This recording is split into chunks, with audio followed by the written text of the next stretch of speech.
انرژی آلترناتیوی با شدت به تمام جهان پهن شده ایستاده است. سبب اساسی این غمخواری به سیاره‌مان می باشد. عوض نمودن انرژی عنعنوی به انرژی برقرار شونده برای حیات آدمان انرژی لازمه علاوگی می دهد و امکان فراهم می آورد که تأثیر آدمان به اکوسیستم ها کاهش یابد.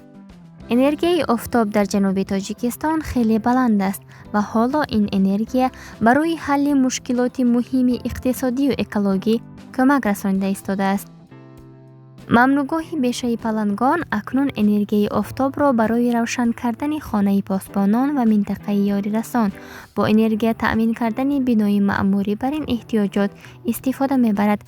در این سمت استانسیه نوی فوتوالکتریکی آفتابی که با اقتدار 3 کیلووات از جانب مرکز اکولوژی جوانان در منطقه معموری نصب کرده شد کمک می‌نماید. نصب پنل قسم اداره ممنوعگاه خیلی کمک کلان کرده ایستاده است. بیشتری کارهای پاسبانان آسان گشته، پاسبانخانه با برق دائمی تامین گردید.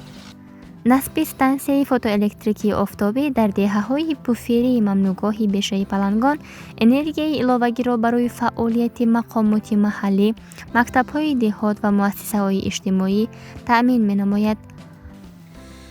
پس از نصب پنل کارهای حجت‌گذاریمان خیلی آسان گشت که نوابسته از برق دولتی ما دائما میتوانیم به مردم یاردم کنیم، یعنی صفت کاری جماعت باز هم خوبتر و خوبتر شد.